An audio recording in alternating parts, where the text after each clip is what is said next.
ರೈತ ಬಂದವ್ರೆ ನಮಸ್ಕಾರ. ಈಗ ಎಲ್ಲ ಏರಿಯಾದಾಗ ಚಟ್ನಿ ಚಾಲು ಆಗ್ಯಾವು.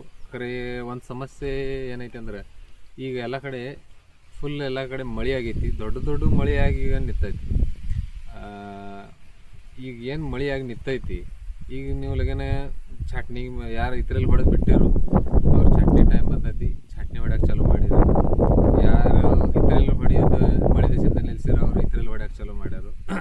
ಇವೆಲ್ಲ ಕೆಲಸಗಳಿನ್ನ ಚಾಲೂ ಮಾಡ್ಯಾರ. ಖರೆ ಒಂದು ಸಮಸ್ಯೆ ಏನು ಕಾಡತೈತಿ ಅಂದ್ರೆ ಈ ವರ್ಷ ಎರಡು ಸಮಸ್ಯೆ ಭಾಳಷ್ಟು ಕಾಡು ಅದಾವೆ. ಅಂದ್ರೆ ಫಸ್ಟ್ ಫೇಸ್ದಾಗ, ಮೊದಲನೇ ಫೇಸ್ದಾಗ ಎರಡು ಸಮಸ್ಯೆ. ಅದ್ರ ಮುಂದೆ ಮತ್ತು ಡೌನಿ ಐತಿ, ಮಿಲಿಬ್ಯಾಗ್ ಐತಿ, ಒಂದು ಹೆಚ್ಚಿಗೆ ಈ ವರ್ಷ ಒಂದಿಟ್ಟು ಇರುವುದಾವು. ಆದ್ರೆ ಈಗ ಸದ್ಯಕ್ಕೆ ಬರುವ ಸಮಸ್ಯೆಗಳು ಮತ್ತು ಬರಾಕತ್ತಿದ್ದು ಸಮಸ್ಯೆ ಈಗ ಸದ್ಯ ಬರತ್ತಾವ. ಯಾರು ಮುಕ್ಕಟ್ಟು ಚಟ್ನಿ ಹೊಡೆದಾರು ಅವ್ರಿಗೆ ಬರಾಕತ್ತಿದ್ದ ಸಮಸ್ಯೆಗಳಂದ್ರೆ ಎರಡು ಸಮಸ್ಯೆ ಮೇನ್ ಅದಾವು. ಅದ್ರಾಗ ಒಂದಂದ್ರೆ ಪಡ್ಗಳು ಒಂದು ಲೆವೆಲ್ ಸರಿಯಾಗಿ ಚಿಗಿವಲ್ವಾಗ್ಯಾವ, ಹಿಂದೆ ಮುಂದೆ ಚಿಗ್ಯಾತಾವೆ. 4 ಕಡ್ಡಿ ಅರ್ಲಿ ಚಿಗಿತಾವೆ, 4 ಕಡ್ಡಿ ಆಮೇಲೆ ಚಿಗಿತಾವೆ, ಹಿಂಗೆ ಆಗತೈತಿ. ಎಲ್ಲ ಒಂದೇ ಲೆವೆಲ್ಗೆ ಕಡ್ಡಿ ಮ್ಯಾಗಿಂದು ಎಲ್ಲ ಕಣ್ಣು ಒಂದೇ ಲೆವೆಲ್ಗೆ ಚಿಗಿವಲ್ವಾಗ್ಯಾವು. ಅದಕ್ಕೆ ಇದೊಂದು ಸಮಸ್ಯೆ ಐತಿ. ಮತ್ತೊಂದು ಸಮಸ್ಯೆ ಏನಂದ್ರೆ ಇನ್ನು ಬರುವೈತೈತಿ ಅದು ಸಮಸ್ಯೆ. ಅದ್ರ ಮುಂದಿನ ಸಮಸ್ಯೆ ಎಲ್ಲರಿಗಿಂತ ಈ ವರ್ಷ ದೊಡ್ಡ ಸಮಸ್ಯೆ ಅಂದ್ರೆ ಗೊನಿ ಕರುಗು ಸಮಸ್ಯೆ.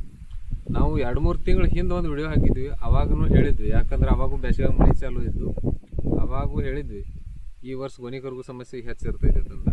ನಾ ಲಾಸ್ಟ್ ವಿಡಿಯೋದಾಗ ಏನು ಹಾಕಿದನು ಅದ್ರಾಗೂ ಹೇಳಿದ್ದಾನೆ ಈ ವರ್ಷ ಗೊನಿ ಕರುಗು ಸಮಸ್ಯೆ ಹೆಚ್ಚು ಇರೋದೈತೆ ಅಂತಂದ. ಈಗ ಅದನ್ನ ಅದೇ ಹೇಳ್ತಾನೆ, ಗೊನಿ ಕರುಗು ಸಮಸ್ಯೆ ಈ ವರ್ಷ ಹೆಚ್ಚು ಇರೋದೈತೆ. ಯಾಕಪ್ಪ ಅಂತಂದ್ರೆ ಈಗ ನಾವು ಬೇಸಿಗೆಯಾಗ ನೋಡಿದೀವಿ, ಮಳೆ ಯಾವ ಥರ ಆಯ್ತು, ಗರ್ಭದ ಬೆಳವಣಿಗೆ ಸರಿಯಾಗಿ ಆಗಲಿಲ್ಲ, ಅದೊಂದು ಕಾರಣ ಐತಿ.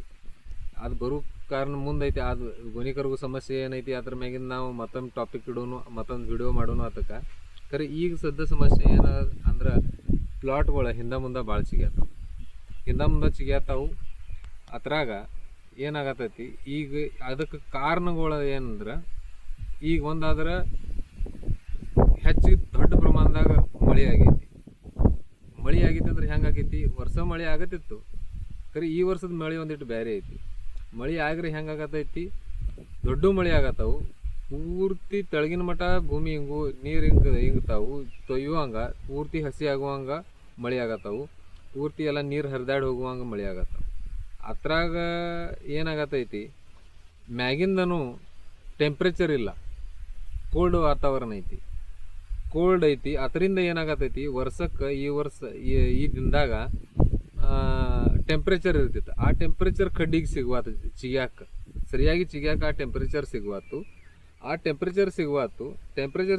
ಅದಾತಂದ್ರೆ ನಾ ಒಂದು ಪ್ಲಾಟ್ ವಿಸಿಟ್ಗೆ ಹೋಗಿನಿ. ಅವಾಗ ವಿಡಿಯೋದಾಗ ಹೇಳೀನಿ ನಿಮ್ಗೆ, ಈ ವರ್ಷ ಡೌನಿ ಇನ್ನೂ ತನಕ ಎಲ್ಲೂ ಕಾಣಕತ್ತಿಲ್ಲ. ಈಗೇನು ಹೊಸ ಹಳಿ ಪಡ್ಗಳು ಇನ್ನೂ ಚಟ್ನಿ ಮಾಡುವಂಥ ಏನು ಪಡ್ಗಳದಾವು, ಅದ್ರ ಮುಂದಿನ ತುದಿ ಏನು ಚಿಗುತ್ತು ಬರತೈತಿ ಅದು ಹೆಲ್ದಿ ಚಲೋ ಚಿಗುತ್ತು ಬರತೈತಿ. ಅದ್ರ ಮ್ಯಾಗೂ ಡೌನಿ ಎಲ್ಲಿ ಕಾಣಿಸ್ತಾ ಇಲ್ಲ. ಯಾಕಂದ್ರೆ ಡೌನಿಗೆ ಅನುಕೂಲ ವಾತಾವರಣ ಈ ವರ್ಷ ಇಲ್ಲ. ಡೌನಿಗೆ ಅನುಕೂಲ ವಾತಾವರಣ ಇಲ್ಲ ಅಂದ್ರೆ ಏನಾಗೈತಿ, ಮಳೆ ಐತಿ, ಕಂಟಿನ್ಯೂ ಮಳೆ ಐತಿ, ಎಲ್ಲ ಐತಿ. ಖರೆ ಆ ಡೌನಿದ ಸ್ಪೋರ್ ಏನಿರ್ತೈತಿ, ಸ್ಪೋರ್ಸ ಅದು ಎಲಿ ಮ್ಯಾಗ ಪೂಸ್ರ ಬೆಳವಣಿಗೆ ಆಗಾಕ ಹ್ಯುಮಿಡಿಟಿ 60 ಮುಂದೆ ಬೇಕಾಗ್ತೈತಿ, 60-80 ಹಿಂಗೆ ಹ್ಯುಮಿಡಿಟಿ ಬೇಕಾಗ್ತೈತಿ. ಆ ಹ್ಯುಮಿಡಿಟಿ ಇಲ್ಲ. ಮತ್ತು ಆ ಹ್ಯುಮಿಡಿಟಿ ಇದ್ರನ ಕಡ್ಡಿ ಮ್ಯಾಗಿನ್ನು ಎಲ್ಲ ಕಣ್ಣು ಒಂದೇ ಟೈಮ್ಗೆ ಸ್ಪ್ರೌಟಿಂಗ್ ಆಕಾವು, ಒಂದೇ ಟೈಮ್ಗೆ ಚಿಗುತ್ತು ಬರ್ತಾವು. ಆ ಹ್ಯುಮಿಡಿಟಿ ನಮಗೆ ಸಿಗ್ತಾ ಇಲ್ಲ. ಅದಕ್ಕಾಗಿನ ಈ ಕಡ್ಡಿ ಚಿಗ್ಯಾಕೂ ಸಮಸ್ಯೆನೂ ಆಗತೈತಿ. ಮತ್ತು ಯಾವಾಗ ಹ್ಯುಮಿಡಿಟಿ ಹೆಚ್ಚಾಗುವುದು ಅವಾಗ ಪ್ಲಾಟ್ಗಳನ್ನು ಸರಿಯಾಗಿ ಚಿಗ್ಯಾಕೆ ಚಾಲು ಆಕಾವು. ಮತ್ತು ನಿಮಗೆ ಎಲ್ಲ ಪ್ಲಾಟ್ ಒಳಗೆ ಡೌನಿನೂ ಕಾಣಕ್ಕೆ ಚಾಲು ಆಗ್ತೈತಿ. ಅದಕ್ಕೆ ಈಗಿನ ತನಕ ನಮ್ಗೆ ಡೌನಿ ಕಂಡು ಬಂದಿಲ್ಲ. ಯಾವಾಗ ನಮಗೆ ಆ ಡೌನಿ ವಿಷಯ ಒಂದು ಬೇರೆ. ಈಗ ಏನೈತಿ, ನಮ್ಮ ಸಮಸ್ಯೆ ಏನೈತಿ, ಈಗ ಪಡ್ಗಳು ಸರಿಯಾಗಿ ಒಂದು ಲೆವೆಲ್ ಚಿಗಿವಲ್ವಾಗ್ಯಾವು. ಅದಕ್ಕೆ ಇದೇ ಒಂದು ಕಾರಣ, ಹ್ಯುಮಿಡಿಟಿ ಒಂದು ಕಾರಣ. ಮತ್ತು ನಾ ಹೇಳಿದ್ದ ದೊಡ್ಡ ಮಳೆ ಅಂದ್ರೆ ಹೆಂಗಾಕೈತಿ, ವರ್ಷ ಮ್ಯಾಗಿಂದ ಸಣ್ಣಗೆ ಮಳೆ ಆಗ್ತಿತ್ತು, ಮತ್ತು ಮ್ಯಾಗಿಂದ ಒಂಥರ ಭಾಳ ಆದ್ರೆ ಹಸಿ ಉಳಿತಿತ್ತು. ಒಂದು 4 ಇಂಚ 5 ಇಂಚ 6 ಇಂಚ, ಭಾಳ ಆದ್ರೆ ಒಂದು 8-9 ಇಂಚ್ ತನಕ ಮಳೆ ನೀರು ಇಲ್ಕರ ನಾವು ಡ್ರಿಪ್ ನೀರು ಮುಖಾಂತರ ನೀರು ಬಿಡ್ತೀವಿ, ಅದರಿಂದ ಅದು ತೊಯ್ತಿತ್ತು. ಅದರ ತೆಳಗೆ ಏನಿರ್ತಿತ್ತು, ನೆಲ ಮಣ್ಣು ಒಣ ಇರ್ತಿತ್ತು. ಮ್ಯಾಗಿಂದ ಎಕ್ಸೆಸ್ ಆಗಿದ್ದ ನೀರ ಆ ಒಣ ಮಣ್ಣನ್ನು ತೆಳಗೆ ಹ್ಯಾಗ್ರೋಸ್ಕೋಪಿಕ್ ಇದ್ರಲೆ ಅದನ್ನು ತೆಳಗೆ ಜಕ್ಕೋತಿತ್ತು. ತೆಳಗೆ ಒಣ ಮಣ್ಣು ಅದನ್ನು ಹಸಿ ಮಣ್ಣದಾಗಿಂದ ತೇವಾಂಶ ತೆಳಗೆ ಜಕ್ಕೋತಿತ್ತು. ಅದಕ್ಕೆ ಮ್ಯಾಗಿಂದ ಜಮೀನು ಏನೈತಿ ಮತ್ತು ಲಗೇನ ಬರ್ತಿತ್ತು, ಹೀಟ್ ಮ್ಯಾಗ ಬರ್ತಿತ್ತು, ಅಲ್ಲಿ ವೈಟ್ ರೂಟ್ ಡೆವಲಪ್ಮೆಂಟ್ ಸರಿಯಾಗಿ ಆಗ್ತಿತ್ತು. ಈ ವರ್ಷ ಏನಾಗೈತಿ, ಎಷ್ಟು ತೆಳಗೆ ಹೋಗ್ತಂದ್ರೆ ತೆಳಗಿನ ಭೂಮ್ಯಾಗಿನ ನೀರು ಹತ್ತಿರನು ಮ್ಯಾಗಿನ ಪದರ ಹಿಡ್ದ ತೆಳಗಿನ ಭೂಮ್ಯಾಗಿನ ನೀರು ತನಕ ಟೋಟಲಿ ಎಲ್ಲ ಹಸಿನ ಐತಿ. ಅದಕ್ಕೆ ಏನಾಗೈತಿ, ರೂಟ್ ಝೋನ್ ಏರಿಯಾ ಆ್ಯಕ್ಟಿವ್ ಇಲ್ಲ. ಈಗ ಯಾರು ಇದ್ರಲ್ಲಿ ಹೊಡೆದು ಬಿಟ್ಟರಿ ಮತ್ತು ಛಾಟ್ನಿ ಹೊಡ್ಯತ್ತೀರಿ, ಅವ್ರು ಯಾರಿಗೆ ಅನಿವಾರ್ಯ ಐತಿ ಛಾಟ್ನಿ ಹೊಡ್ಯಾಕ, ಈಗ ಬೇಕಾ ನಮಗೆ ಇಲ್ಕಾರ ನಮ್ಗೆ ಪಡ ಸಿಗತ್ ಬರ್ತೈತಿ, ಅವ್ರಿಗೆ ಏನೈತಿ ಛಾಟ್ನಿ ಹೊಡ್ಯಾಕ ಬೇಕು. ನೀವು ಈಗ ಸದ್ಯ ಏನೈತಿ ಛಾಟ್ನಿ ಹೊಡ್ಯವ್ರಿಗೆ ಯಾರಿಗೆ ಮುಂದೆ ಹಾಕಕ್ಕೆ ಬರ್ತೈತಿ ಅವ್ರಟ್ಟು ಮುಂದೆ ಹಾಕಕ್ಕೆ ಏನೂ ಪ್ರಾಬ್ಲಮ್ ಇಲ್ಲ. ಯಾಕಂದ್ರೆ ಯಾವಾಗಿನ ತನಕ ಫೀಲ್ಡ್ ಕೆಪಾಸಿಟಿ ಬರಂಗಿಲ್ಲ. ಫೀಲ್ಡ್ ಕೆಪಾಸಿಟಿ ಅಂದ್ರೆ ನಮ್ಮ ಬರಂಗಿಲ್ಲ, ಏರೇಷನ್ ಒಂದಿಟ್ಟು ಬೆಡ್ದಾಗ ಆಗಂಗಿಲ್ಲ, ನೀರಿನ ತೇವಾಂಶ ಒಂದಿಟ್ಟು ಕಡಿಮೆ ಆಗಂಗಿಲ್ಲ, 50% ತನಕ ಬರಂಗಿಲ್ಲ. ಆವರೆಗೂ ನೀವು ಛಾಟ್ನಿ ಒಂದಿಟ್ಟು ಮುಂದೆ ಹಾಕಕ್ಕೆ ನಿಮಗೆ ಸಾಧ್ಯ ಆಕಿದ್ರೆ ನೀವು ಮುಂದೆ ಹಾಕ್ರಿ ಛಾಟ್ನಿ. ಆಮೇಲೆ ತನಕ ನಿಮ್ಗೆ ಏನೈತಿ, ಈಗ ಸದ್ಯ ಎರಿಮನ್ ಯಾರ್ದೈತಿ ಅವ್ರಿಗೆ ಭಾಳ ಸಮಸ್ಯೆ ಬರುವುದಾವು. ಯಾಕಂದ್ರೆ ಅವನ್ಗೆ ಲಘು ಆರು ಬರಂಗಿಲ್ಲ. ಡೋನಿ ಏನು ನಾವು ಜಮೀನುಗಳು ಅಂತೀವಿ ಅಲ್ಲಿ ಜಲ್ದಿ ನಮಗೀಗ ನೀರು ಕಡಿಮೆ ಆಗಂಗಿಲ್ಲ. ಭೂಮ್ಯಾಗಿನ್ನು ಅಲ್ಲಿಯೂ ಛಾಟ್ನಿ ಹೊಡಿತಿದ್ರು, ಅಲ್ಲಿಯೂ ನಿಲ್ಲಿಸ್ರಿ. ಯಾಕಂದ್ರೆ ರೂಟ್ ಡೆವಲಪ್ಮೆಂಟ್ ಇಲ್ಲ, ರೂಟ್ ಆ್ಯಕ್ಟಿವಿಟಿ ಏನೂ ತೆಳಗೆ ನಡೆದಿಲ್ಲ. ಏನು ನಾವು ರೈಸೋಸ್ಪಿಯರ್ ಏನಂತೀವೋ ಸುತ್ತಮುತ್ತಲು ರೂಟ್ ಝೋನ್ ಏರಿಯಾ ಅದ್ರಾಗ ಯಾವುದೂ ಆ್ಯಕ್ಟಿವಿಟಿ, ಬ್ಯಾಕ್ಟೀರಿಯಲ್ ಆ್ಯಕ್ಟಿವಿಟಿ ಇರಲಿ, ಯಾವುದೂ ನಿಮಗೆ ಜೈವಿಕ ಆ್ಯಕ್ಟಿವಿಟಿನೂ ಅಲ್ಲಿ ಏನೂ ಇಲ್ಲ. ಈಗ ಸದ್ಯ ಬರೀ ನೀರು ಹೆಚ್ಚಾಗೈತಿ ಮತ್ತು ಎಲ್ಲ ರೂಟ್ ಝೋನ್ ಏರಿಯಾ ಡ್ಯಾಮೇಜ್ ಆಗೈತಿ. ಅದರಿಂದ ತೆಳಗೆ ವೈಟ್ ರೂಟ್ ಒಂದು ಸಣ್ಣಗೆ ಚಾಲು ಇತ್ತಂದ್ರೆ ಮ್ಯಾಗ ಸರಿಯಾಗಿ ಚಿಗಿತೈತಿ ಮತ್ತು ಗೊನಿ ಬರೋದೇನು ಏನೈತಿ ಸರಿಯಾಗಿ ಎಲ್ಲ ಹೊರಗೆ ಬರ್ತಾವೆ. ತೆಳಗೆ ವೈಟ್ ರೂಟ್ ಚಾಲು ಇದ್ರನ ಗೊನಿ ಕರಗೋ ಸಮಸ್ಯೆ ಕಡಿಮೆ ಆಗ್ತೈತಿ. ಮತ್ತು ಗೊನಿ ಕರಗ್ತಿದ್ರೂ ತೆಳಗೆ ವೈಟ್ ರೂಟ್ ಚಾಲು ಇದ್ರೆ ಮ್ಯಾಗ ನೀವು ಅದಕ್ಕೆ ಏನರೇ ಸಪ್ಲಿಮೆಂಟ್ ಕೊಟ್ಟಿರ್ತಾನೆ, ನ್ಯೂಟ್ರಿಯೆಂಟ್ ಕೊಟ್ಟಿರಿ, ಇಲ್ಕಾರ ಯಾವ್ದಾರ ಒಂದು ಟಾನಿಕ್ ಕೊಟ್ರಿ ಅಂದ್ರೆ ಅದನ್ನು ಹೂ ಕರಗೋದನ್ನು ತಡ್ಯಾಕ ಶಕ್ತಿ ಗಿಡದಾಗ ಇರ್ತೈತಿ. ಅದಕ್ಕೆ ಸರಿಯಾಗಿ ರೆಸ್ಪಾನ್ಸ್ ಮಾಡ್ತೈತಿ ಮತ್ತು ಗೊನಿ ಕರಗೋ ಸಮಸ್ಯೆನೂ ನೀವು ತಡಿಬೋದು. ಈಗ ನೀವು ಹಂಗೆ ತೆಳಗೆ ವೈಟ್ ರೂಟ್ ಅನ್ಕ ಚಾಲೂ ಇಲ್ಲ, ತೆಳಗೆ ವೈಟ್ ರೂಟ್ ಇರಲಿ ಬಿಡಲಿ, ಫೀಲ್ಡ್ ಕೆಪಾಸಿಟಿ ಅಂದ್ರೆ ಇದ್ರೂ ಮ್ಯಾಗಿನ ಗೊನಿ ಕರಗಂಗಿಲ್ಲ. ತೆಳಗನ್ಕ ಫುಲ್ ಎಲ್ಲ ಕಾಂಪ್ಯಾಕ್ಟ್ ಆಗಿಬಿಟ್ಟೈತಿ, ನೀರಿನ ಅಂಶ ಐತಿ. ಮತ್ತು ನೀವು ಚಾಟ್ನಿ ಹೊಡೆದಿದ್ದೀರಿ, ಚಾಟ್ನಿ ಕೊಡ ಚಿಗತ್ ಬರಾಕನು ಹಿಂದೆ ಮುಂದೆ ಚಿಗಿಯೋದೈತಿ ಮತ್ತು ಗೊನಿ ಕರಗೋ ಸಮಸ್ಯೆನೂ ನಿಮ್ಗೆ ಇರೋದೈತಿ. ಈಗೇನು ಮಾಡಿರಿ, ಒಂದಿಟ್ಟು ನೀರಿನ ಅಂಶ ಕಡಿಮೆ ಆಗಂತಲೇ ಆಯ್ತು ನೀವು ಸರಿಯಾಗಿ ಫಾಸ್ಫರಿಕ್ ಆ್ಯಸಿಡ, ಸಲ್ಫ್ಯೂರಿಕ್ ಆ್ಯಸಿಡ, ನೀವು ಸುಣ್ಣದ ಅಂಶ ಇದ್ದಿದ್ದು ಜಮೀನು ಇತ್ತಂದ್ರೆ ಅದ್ರಾಗ ಸಲ್ಫ್ಯೂರಿಕ್ ಆ್ಯಸಿಡ್ ನೀವು ಕಂಪಲ್ಸರಿ ಯೂಸ್ ಮಾಡಬೇಕು. ಅದನ್ನು ಆ್ಯಸಿಡ್ ಟ್ರೀಟ್ಮೆಂಟ್ ಮಾಡಿರಿ. ಆ್ಯಸಿಡ್ ಟ್ರೀಟ್ಮೆಂಟ್ ಮಾಡಿದ ನಂತರ ಆಮೇಲೆ ಏನೈತಿ, ನೀವು ಹ್ಯೂಮಿಕ್ ಆ್ಯಸಿಡ್ ಬಿಟ್ಕೋರಿ. ಹ್ಯೂಮಿಕ್ ಆ್ಯಸಿಡ್ ಬಿಟ್ಟ ನಂತರ 4-5 ದಿವಸ ಬಿಟ್ಟು ಕಿಸಿಂದ ನೀವು ಚಟ್ನಿ ಹೊಡೀರಿ, ಆಯ್ತು ಪೇಸ್ಟ್ ಮಾಡಿರಿ. ಆಮೇಲೆ ನೀವು ಪೇಸ್ಟಿಂಗ್ ಮಾಡಿದೆ ಅಂದ್ರೆ ಸರಿಯಾಗಿ ಚಿಗತ್ ಬರ್ತೈತಿ ಮತ್ತು ಗೊನಿಯನ್ನು ಸರಿಯಾಗಿ ಹೊರಗೆ ಬರಾಕ ಮತ್ತು ನಮ್ಗೆ ಅದನ್ನು ಒಂದು ಸರಿಯಾಗಿ ಬೆಳೆ ತೊಗೊಳಾಕ ನಮ್ಗೆ ಚಲೋ ಆಕೈತಿ. ಈಗ ಇಂಥ ಕ್ಲೈಮೇಟ್ದಾಗ, ಇಂಥ ಪರಿಸ್ಥಿತಿದಾಗ ಮಡ್ಡಿ ಜಮೀನು ಯಾರು ಒಂದಿಟ್ಟು ಲಘು ಜಲ್ದಿ ಬರ್ತಾವೆ, ಅವ್ರಿಗೆ ಚಟ್ನಿ ತೊಗೊಳಕ್ಕೆ ಏನೂ ಪ್ರಾಬ್ಲಮ್ ಇಲ್ಲ. ಏರಿ ಜಮೀನು ಯಾರ್ದೈತಿ ಅವ್ರಂಕ ಚಟ್ನಿ ಮುಂದೆ ಹಾಕ್ರಿ. ಯಾಕಂದ್ರೆ ಇಂಥ ಪರಿಸ್ಥಿತಿನಾಗ ನೀವು ಚಟ್ನಿ ತೊಗೊಂಡ್ರಿ ಅಂದ್ರೆ ಕಡ್ಡ್ಯಾಗ ಗೊನಿ ಇದ್ರೂ ನಿಮ್ಮ ಗೊನಿ ಸರಿಯಾಗಿ ಹೊರಗೆ ಬರೋಂಗಿಲ್ಲ, ಅವು ಗೊನಿ ಕರಿ ಹೋಗ್ತಾವು. ಆಮೇಲೆ ಅನ್ನೋದ ನಮ್ಮಲ್ಲಿ ಗರ್ಭನ ಕಟ್ಟಿಲ್ಲ, ಗರ್ಭ ಕಟ್ಟಿಲ್ಲ, ಹಿಂಗೆ ಆಗಂಗಿಲ್ಲ. ಗರ್ಭ ಕಟ್ಟಿರ್ತೈತಿ, ನೀವು ಸರಿಯಾಗಿ ಮ್ಯಾನೇಜ್ಮೆಂಟ್ ಮಾಡಿದ್ರೆ ಗರ್ಭ ಕಟ್ಟಿರ್ತೈತಿ.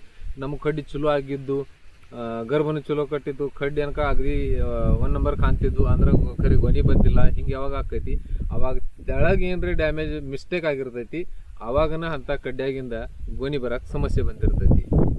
ಅದೊಂದು ಮತ್ತೊಂದು ಏನೈತಿ, ನಾವು ರೈತರಿಗೆ ಹೇಳಿದ್ವಿ ಕಡ್ಡಿ ಚೆಕಿಂಗ್ ಮಾಡಿ ಆಯ್ತು ನೀವು ಚಾಟ್ನಿದ ಡಿಸಿಷನ್ ತೊಗೊರಿ, ಎಲ್ಲಿಗೆ ಹೊಡಿದು ಏನು ಮಾಡೋದು. ನಾವು ಒಂದಿಟ್ಟು ಲ್ಯಾಬ್ದಾಗ ಎನ್ಕ್ವೈರಿ ಮಾಡಿದಾಗ ಹಿಂಗೆ ಕಂಡು ಬಂದೈತಿ. ಏನು ಕರ್ನಾಟಕದಾಗಿಂದ ಏನು ಕಡ್ಡಿ ಏನು ಬರ್ತಾವೆ, ಮಾಣಿಕ್ಯಮನ್ ಇರಲಿ, ಥಾಮ್ಸನ್ ಇರಲಿ, ಏನು ಯಾವ ಬೇಕಾದ ವೆರೈಟಿ ಇರಲಿ, ಅದಕ್ಕೆ ಗೊನಿ ಬರುವುದು ಗೊನಿ ಸಂಖ್ಯೆ ಕಡ್ಡಿ ಏನು ಚೆಕಿಂಗ್ ಮಾಡ್ತಾರೆ ಅವರು ಹೇಳಿದಾರು. ಕರ್ನಾಟಕದಾಗಿಂದ ಬಂದಿದ್ದು ಕಡ್ಡಿಗೆ ಗರ್ಭಧಾರಣೆ ಚಲೋ ಆಗಿದ್ದೈತಿ.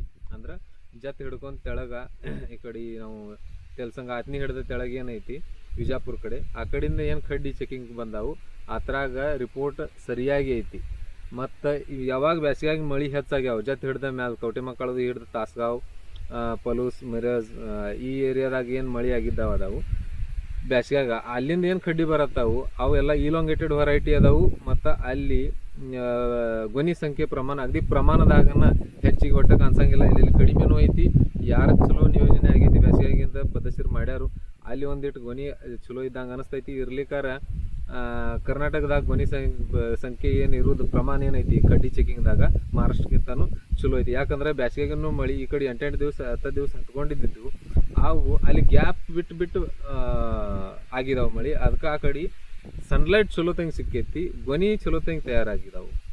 ಅದಕ್ಕೆ ಆ ಕಡೆ ಏನೈತಿ ಒಂದಿಟ್ಟು ಕಡ್ಡ್ಯಾಗಿಂದ ಗೊನಿ ಸಂಖ್ಯೆ ಪ್ರಮಾಣ ಚಲೋ ಐತಿ ಹಿಂಗೆ ರಿಪೋರ್ಟ್ ಅದಾವು. ಒಂದು ಚಲೋ ಸುದ್ದಿ ಇವತ್ತು ಮುಂಜಾನೆ ಕೇಳಕ್ಕೆ ಸಿಕ್ತು ಅದ. ಆದ್ರೆ ಹೆಂಗೈತಿ ಆ ಥರ ಕಡ್ಡ್ಯಾಗಿ ಗೊನಿ ಅದಾವೆ ಖರೆ ನಾವು ಚಾಟ್ನಿ ಹೊಡೆದ ಕೇಸಿಂದ ಹೊರಗೆ ಬರುವಾಗ ಅದಕ್ಕೆ ಅನುಕೂಲ ವಾತಾವರಣ, ಅನುಕೂಲ ರೂಟ್ ಝೋನ್ ಏರಿಯಾದಾಗಿನ ಪರಿಸ್ಥಿತಿ ಇಲ್ಲ ಇತ್ತಂದ್ರೆ ಅವು ನಮಗೆ ಕೈ ಕಳ್ಕೋಬೇಕಾಗ್ತೈತಿ. ಅದಕ್ಕೆ ಚಟ್ನಿ ಮಾಡುವಾಗ ಏನು ಮಾಡಿರಿ, ತೆಳಗೆ ಬರ ಅಂತಲೇ ಒಂದಿಟ್ಟು ಏರೇಷನ್ ಬೇಡ್ದಾಗ ಆಗಕ್ಕೆ ಚಾಲು ಆಗಂತಲೇ ಒಂದಿಟ್ಟು ಚಟ್ನಿ ಮುಂದೆ ಹೋಗ್ರೆ ಏನೂ ಪರವಾಗಿಲ್ಲ. ಆದ್ರೆ ನೀವು ಏನು ಮಾಡಿರಿ, ಈಗ ಇಂಥ ಪರಿಸ್ಥಿತಿದಾಗ ರಾಡ್ಯಾಗ ಹಂಗೆ ಚಟ್ನಿ ಹೊಡ್ಯಾಕೆ ಹೋಗ್ಬೇಡ್ರಿ. ಒಂದೀಟು ಧೈರ್ಯ ತಗೋರಿ, ಒಂದೀಟು ನಿಂತ ಕೇಸಿಂದ ಚಟ್ನಿ ಮಾಡಿದ ಯಾವಾಗಲೂ ಚಲೋ ಇರ್ತೈತಿ. ಇದಿಷ್ಟ ಈ ಮೆಸೇಜ್ ಈ ವಿಡಿಯೋದಾಗಿಂದ ಕೊಡೋದಿತ್ತು. ಮುಂದಿನ ಏನೈತಿ, ಮುಂದಿನ ಸಮಸ್ಯೆ ಏನೈತಿ, ನಾವು ಗೊನಿ ಕರಗೋ ಸಮಸ್ಯೆ ಅದ್ರ ಮ್ಯಾಗ ಮತ್ತೊಂದು ವಿಡಿಯೋನು ನಾವು ಮಾಡ್ತೀವಿ. ಅವರಿಗೂ ಧನ್ಯವಾದ.